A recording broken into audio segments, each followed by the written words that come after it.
ఇకో Tejas world class electric bike అతి తక్కువ ధరలోనే. ఆట ఏదైనా ఆడడం గొప్ప కాదు, అందరూ మెచ్చుకునేలా జట్టుకు అవసరమైన వేళ ఆడడం గొప్ప. అదే చేశాడు తెలుగు తేజం నితీష్ కుమార్ రెడ్డి. కంగారులకు తెలుగోడి దెబ్బ చూపించాడు. బోర్డర్ గవస్కర్ ట్రోఫీ 2025 4వ టెస్ట్ మ్యాచ్లో మొదటి సెంచరీ బాదాడు. ఇది ఆసామాషి ఆట కాదు, చరిత్రలో నిలిచిపోయే శతకం. ఆసీస్ బౌలర్లు వేసిన బంతులకు సీనియర్లు, ప్రపంచ మీటి ఆటగాళ్లు పెవిలియన్ చేరిన వేళ, ఘోర ఓటమి తప్పదనుకున్న వేళ, అసాధారణమైన ఆటతో బుల్లెట్ లాంటి బంతులను ఎదుర్కొని నితీష్ కుమార్ రెడ్డి చేసిన సెంచరీ గురించి ఎంత చెప్పుకున్నా తక్కువే. నితీష్ ఆటకు దేశం ఫిదా అవుతోంది. ప్రపంచ క్రికెట్ లోకం ప్రశంసలు కురిపిస్తోంది. తెలుగు రాష్ట్ర క్రీడా అభిమానులు ఉప్పొంగిపోతున్నారు. నితీష్ ద ఫైర్ అంటూ కొనియాడుతున్నారు.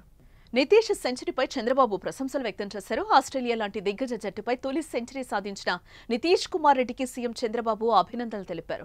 టెస్ట్ మ్యాచ్లో ఈ ఘనత సాధించిన భారతీయ క్రికెటర్లలో మూడో అతిపెద్ద పిన్న వయస్కుడు నితీష్ కుమార్ కావడం మరింత సంతోషం కలిగిస్తోందన్నారు. భారత క్రికెట్ జట్టులో ఉండి దేశ కీర్తి ప్రతిష్టలను ఇనుమడింప చేయాలని మనస్ఫూర్తిగా కోరుకుంటున్నారని సీఎం అన్నారు.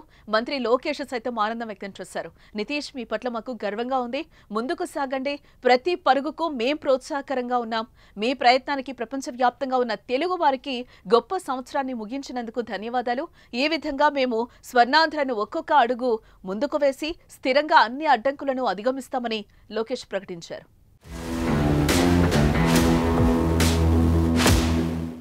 నితీష్ సెంచరీకి ఏపీ సర్కార్ సైతం నజరానా ప్రకటించింది. ఆంధ్ర క్రికెట్ అసోసియేషన్ తరపున 25 లక్షల నగదు బహుమతి ప్రకటిస్తున్నట్టు ఏసీఏ అధ్యక్షుడు విజయవాడ ఎంపీ కేశినేని శివనాథ్ తెలిపారు. త్వరలోనే సీఎం చేతుల మీదుగా నగదు బహుమతిని అందిస్తామన్నారు.